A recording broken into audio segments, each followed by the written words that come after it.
Hey everyone! Welcome back to Chem Story. Stereochemistry is a big deal in organic chemistry, and let's be real, it can get pretty confusing. If you've ever felt stuck trying to figure out enantiomers, diastereomers, or meso compounds, you're definitely not alone. But don't worry, today we're going to break it all down in a simple, easy-to-follow way. We'll cover how to quickly classify stereoisomers and why they actually matter. So, let's get started. Stereoisomers are a pretty fascinating group of molecules in organic chemistry. They have the same molecular formula and the same connectivity, meaning the atoms are bonded in the same order. But here's the catch. What sets them apart is how the atoms are arranged in three-dimensional space. That difference might seem small, but it can make a huge impact on a molecule's physical and chemical properties. Stereoisomers can be broken down into two main types, enantiomers and diastereomers. Enantiomers are like your left and right hands. They're mirror images of each other, but can't be superimposed. Even though they look almost identical, they behave very differently when it comes to interacting with plain polarized light and biological systems. Diastereomers, on the other hand, aren't mirror images of each other. Unlike enantiomers, diastereomers usually have different melting points, solubilities, and reactivities. That's what makes them easier to separate compared to enantiomers. There's also a special case in stereochemistry called Meso Compounds. These molecules have chiral centers, but because of internal symmetry, they're actually achiral and optically inactive. At first glance, they might look chiral, but here's the twist. Their mirror image perfectly overlaps with the original molecule. That means they're not a pair of isomers, they're just the same compound. Now that we've got the basic types of stereoisomers down, let's take a closer look at enantiomers, one of the two main categories. Enantiomers are molecules that have at least one chiral center and exist as non-superimposable mirror images of each other. In other words, no matter how you rotate or flip them, they just won't line up perfectly. One key feature of enantiomers is that all the chiral centers are flipped in their mirror image. So if one enantiomer has an R configuration at a specific chiral center, its mirror image will have an S configuration at that same spot. This complete inversion of chiral centers is what makes them enantiomers. A classic example of enantiomers is diaerythros and L-erythros. These two molecules are mirror images of each other, but they can't be superimposed, no matter how you rotate them.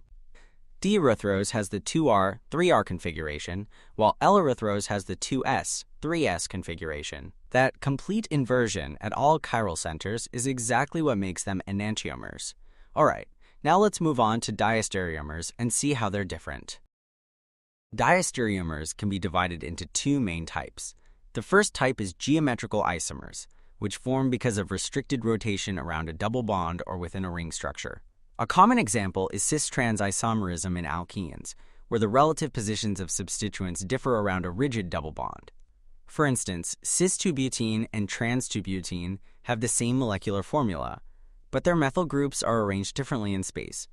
Another example is compounds like Z and E, 1,2-dibromo-1-chloroethane. The bromine atoms can be on the same side, Z form, or opposite sides, E form, of the double bond. One important point, geometrical isomers don't need chiral centers, which makes them a unique subset of diastereomers. The second type of diastereomers involves molecules that have two or more chiral centers. In these cases, at least one chiral center stays the same, while at least one other is flipped. This creates stereoisomers that aren't identical and aren't mirror images of each other. A good example is 2-bromo-3-chlorobutane, which has two chiral centers. Here, some configurations might have one chiral center inverted, while the other stays the same, forming diastereomers. When we look at the four stereoisomers of 2-bromo-3-chlorobutane, we can categorize them based on their chiral center configurations. A and B are enantiomers because both of their chiral centers are completely inverted. The same goes for C and D. They also form an enantiomeric pair. But here's the catch. Not all of these stereoisomers are mirror images of each other, which means some are actually diastereomers. For example, A and C are diastereomers because they have one identical chiral center while differing at the other.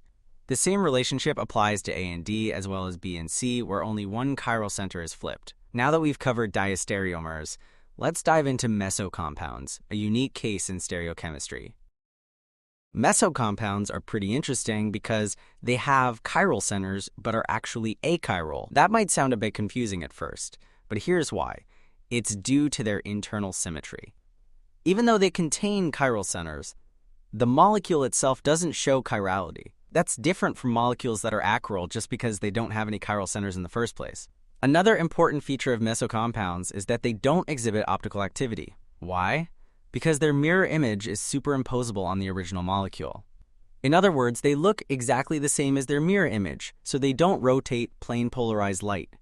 For a compound to be meso, it needs at least two stereogenic centers and an internal plane of symmetry that divides it into two identical halves. Since the molecule and its mirror image are indistinguishable, it's considered the same compound, not a pair of isomers.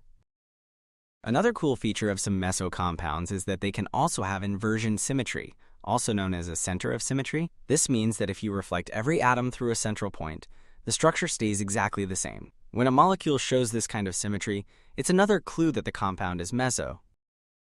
Let's use 2,3-dibromobutane as an example. This molecule has 2 chiral carbons, which means it can have a total of 4 different stereoisomers.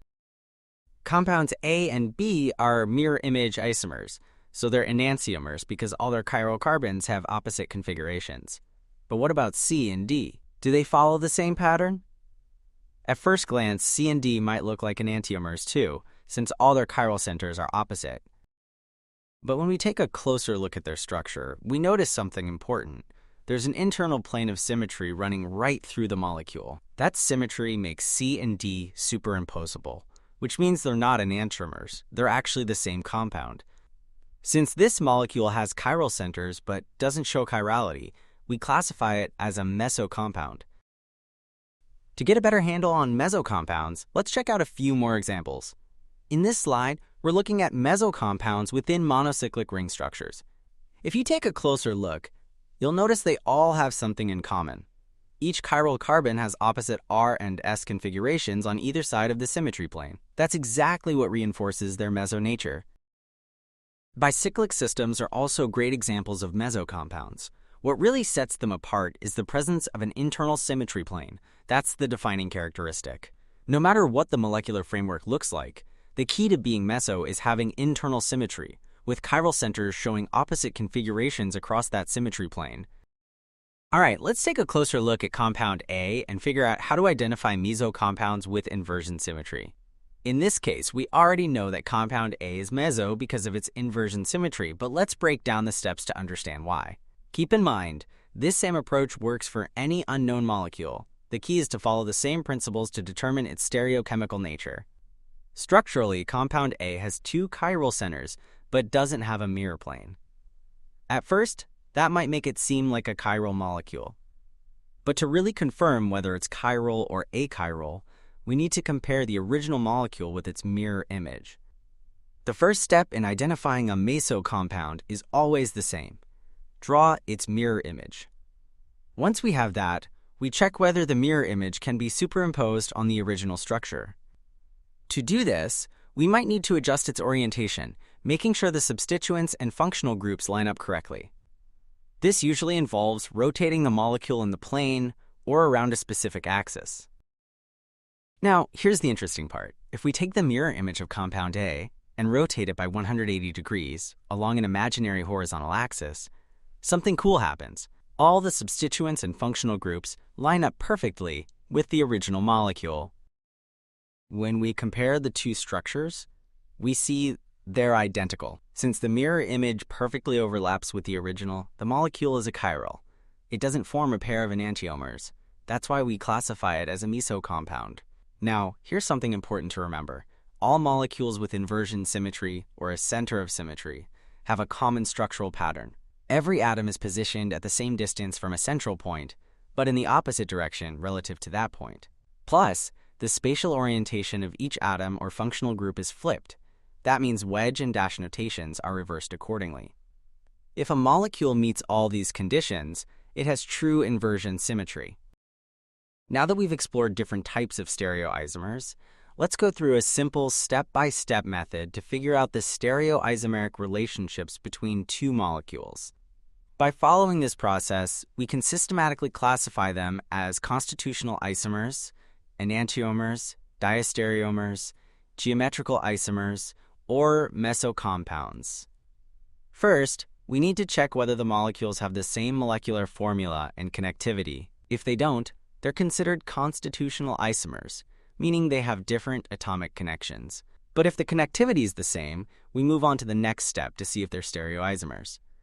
Next, we check for chiral centers. If there are no chiral centers, the molecules might be geometrical isomers, which typically result from restricted rotation around a double bond or within a ring system. But if we do find chiral centers, we move on to the next step. The third step is to figure out if the two molecules are mirror images of each other. If they're non-superimposable mirror images, we classify them as enantiomers. These molecules always have opposite configurations at all chiral centers and share identical physical properties, except for their optical activity. If the molecules aren't mirror images, the next step is to check the chiral centers.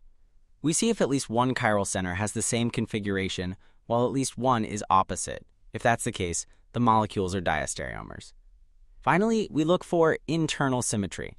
If a molecule has chiral centers, but also has an internal mirror plane that splits it into two identical halves, it's classified as a meso compound.